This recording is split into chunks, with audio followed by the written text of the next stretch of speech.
प्रिय दर्शकों, स्वागत है आप सभी का हमारे YouTube चैनल में। मैं हूं देवभूमि ऋषिकेश उत्तराखंड से आप सभी के साथ आचार्य आशीष और बात करेंगे ज्योतिष के महत्वपूर्ण योगों पर। मेरे सामने ये भृगु संहिता पुस्तक रखी हुई है।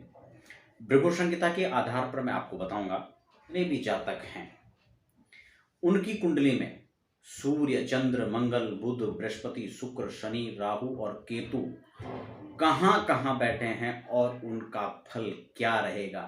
यानी कोई भी कुंडली इससे अछूती नहीं है। इस पर बहुत विस्तार से सभी कुंडलियों के बारे में बताया है और जो फलित कम से कम 90 से 95% तो हर व्यक्ति पर सटीक बैठती। तो मैं आपको इसी के आधार पर आप अपनी कुंडली घर बैठे देख सकते हैं, कौन सा ग्रह कहाँ बैठा हुआ, संपूर्ण डिटेल आपको इसी के माध्यम से आपको बताऊंगा। लेकिन दर्शकों, मैं चर्चा को शुरू करूं इससे पहले आप यदि नए दर्शक हैं तो आप हमारे चैनल को सब्सक्राइब जरूर कीजिएगा। साथ ही बेल आइकन को प्रेस कर दें, क्योंकि नियमित रूप से हर दिन एक वीडियो हमारे चैनल पर अपलोड होती है जो आपके काम की हो सकती है।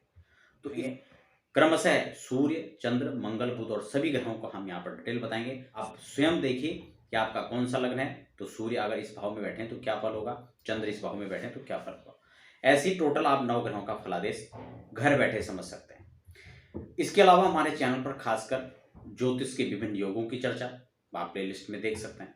मुहूर्तों की बात आती है तो सभी प्रकार की मुहूर्तों की जानकारी, खासकर व्रत हैं, पर्व है, जप आदि हैं, नवग्रह स्तोत्र हैं, पूजा पाठ की वीडियोस हैं, कथा सत्संग आदि की वीडियोस हैं। ये तमाम प्रकार के अध्यात्म और ज्योतिष से रिलेटेड जितने भी चर्चा हैं वो मैं तमाम आपको जो है इसी चैनल पर देता हूँ। तो दर्शकों, फटाफट हम लोग चर्चा कर लेते हैं। यदि आप हस्तलिखित जन्म कुंडली इत्यादि बनाना चाहते हैं या अपनी जन्म कुंडली का खुद विश्लेषण आप करवाना चाहते हैं, अपनी कुंडली दिखवाना चाहते हैं, कैरियर से संबंधित है, एजुकेशन है, लव मैरिज है या किसी भी संबंधित आप चर्चा को, कुंडली मिलान की बात है, आप करना चाहते हैं, रत्न रुद्राक्ष की सलाह लेना चाहते हैं, तो लगातार जो नंबर नीचे फ्लैश हो रहे हैं उस पर आप समय लेकर चर्चा कर सकते हैं। तो आइए फटाफट बिना समय गंवाए हम लोग चर्चा कर लेते हैं क्रमशः एक एक वीडियो पर। आज सबसे पहले हम चर्चा करेंगे सप्तम भाव की चर्चा कर लेते हैं कि सप्तम भाव में यदि सूर्य बैठते हैं तो क्या स्थिति रहेगी। देखिए, विद्या, बुद्धि और संतानाधिपति यानी पंचमी हम बात करें तो सूर्य हैं, जो यहाँ पर कहाँ बैठ गए हैं, सप्तम भाव पर। 7th हाउस में जब बैठेंगे सूर्य तो क्या स्थिति रहने वाली है। तुला राशि में यहाँ पर बैठे हुए हैं, जबकि तुला में सूर्य नीच के हो जाते हैं। खास बात, लग्न पर जो है उच्च मित्र दृष्टि रहेगी और उच्च भी रहेंगे, क्योंकि सूर्य तुला में नीच के हो जाते तो वहीं जो है मेष में उच्च के होते हैं। तो इसलिए यहाँ पर विद्या का जो स्थान है यहाँ पर इसमें निश्चित रूप से कमजोरी देखने को मिलेगी। अच्छा, खास बात ये भी है कि शुक्र की राशि में बैठे हुए हैं। तुला राशि किसकी है, शुक्र की, जो कि शत्रु राशि है। तो शत्रु राशिगत होकर के बैठे हैं, इसलिए निश्चित रूप से जो विद्या है, बुद्धि है, संतान है, इन सभी चीज़ों पर यहाँ पर कहीं ना कहीं ये कमजोरी करेगा, क्योंकि इसके अधिपति नीच होकर के और साथ ही साथ शत्रु क्षेत्र में बैठे हैं। खास बात, संतान पक्ष में भी चिंताएं और कमी, ये दोनों को यहाँ पर रखेगा। अब सप्तम स्थान की बात करें तो सप्तम स्थान वैवाहिक जीवन के लिए यहाँ पर देखा जाता है, पत्नी का स्थान माना जाता है।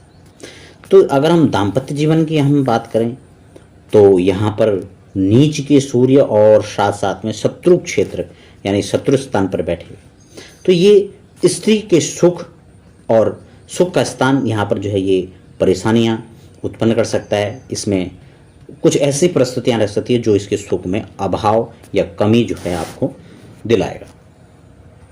रोजगार के मार्ग में भी यहाँ पर दिक्कतों का सामना करना पड़ सकता है।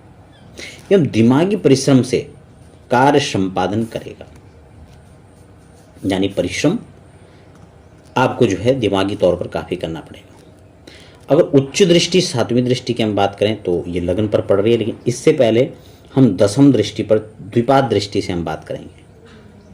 द्विपाद दृष्टि से जब सूर्य जो है 10वें स्थान को देखेंगे तो एक पाद दृष्टि से भाग्य स्थान को देखेंगे।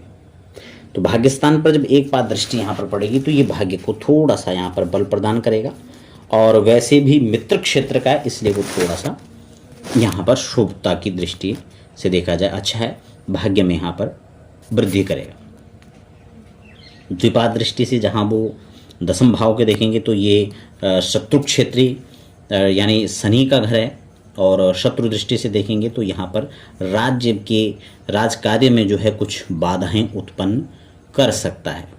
पिता के साथ वैमनस्यता जो है ये यहाँ पर पैदा करेगा, उनके साथ मनमुटाव की स्थिति बनाएगा।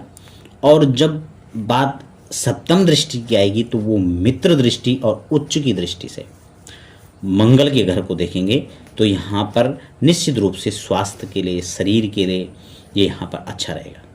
साथ ही साथ अगर हम ये देखें कि जो कद है व्यक्ति का, वो कहीं ना कहीं कद और पद दोनों को इंक्रीज करता हुआ यहाँ पर आपको नजर आएगा। हृदय में कुछ छुपा हुआ स्वाभिमान विशेष करके रहेगा। बुद्धि की युक्ति से मान एवं प्रभाव दोनों को यहाँ पर प्राप्त कराएगा। दर्शकों, ये थी जो है तुला राशि में सूर्य सप्तम भाव में जब बैठते हैं उनका ये प्रभाव।